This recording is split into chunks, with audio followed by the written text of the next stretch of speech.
We had the development with 25-year-old Dion Bird,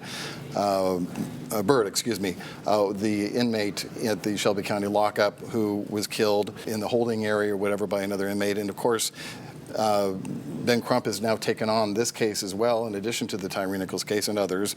And I was struck by his comment. He said, being in jail, this is Crump talking, being in jail is not a death sentence, but at 201 Poplar, nobody's life is guaranteed. And, you know, as a lawyer who represents these types of cases all the time, he obviously sees 201 Poplar ripe with opportunity, unfortunately.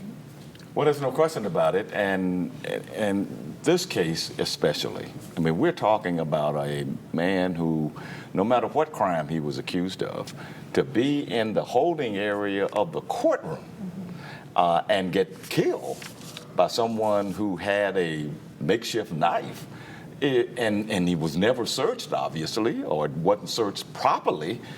That is the most egregious of all of these in my mind, and I just haven't heard enough explanation as to why there was not enough security and searching, the procedures of searching all of the inmates when they left the lockup to come to the court. It goes to this notion, doesn't it, Catherine, that the criminal justice system in Shelby County, whether it be the jail or the police department or whatever, why there is a DOJ investigation into systemic issues here. Yeah, not long ago I read through about 50 autopsies of individuals who died in the jail since 2016. And what struck me was many of them were things that, I mean, I certainly wasn't there, but there are suicides that happened by the same means again and again and occurred to people who have documented mental health issues.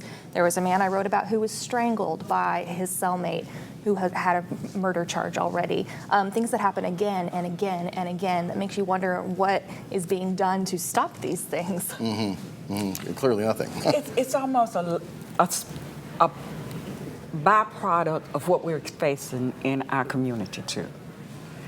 And to me, crime in the street is just so bizarre now that it does not make sense. And this does not make sense.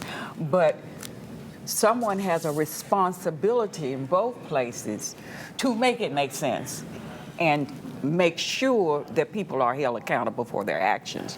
And if I was Sheriff Bonner, I would quickly assess this situation and share with the public what you're doing to correct it.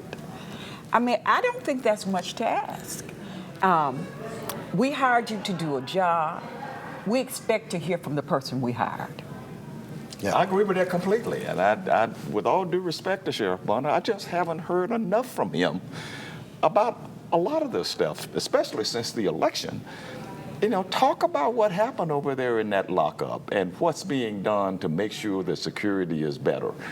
Because even the judge was upset about that and making comments about how bad that was. The judge had some problems of her own, too. The judge had some problems of her own, too. I recently, she was shaken up, but I also recently read that one of her sentences was overturned. So she has some problems. There's a problem with our criminal justice system. And I go back to say this. Jim Strickland was right when he said something is amiss here. And there is something wrong. And we're not going to be, it's not going to get right until we really do a close examination.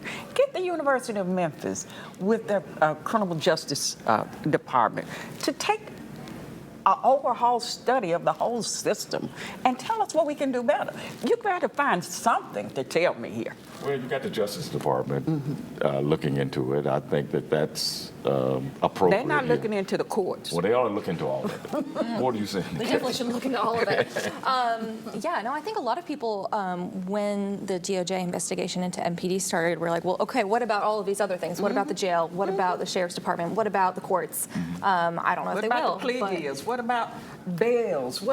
How often are we letting people out? Well, that's a great segue to our next segment, because there was a big announcement this week from the DA where he's basically agreed to waive all fees and fines, court fees and fines for low-income defendants. He's taking some heat for that. We'll talk about it when we come right back.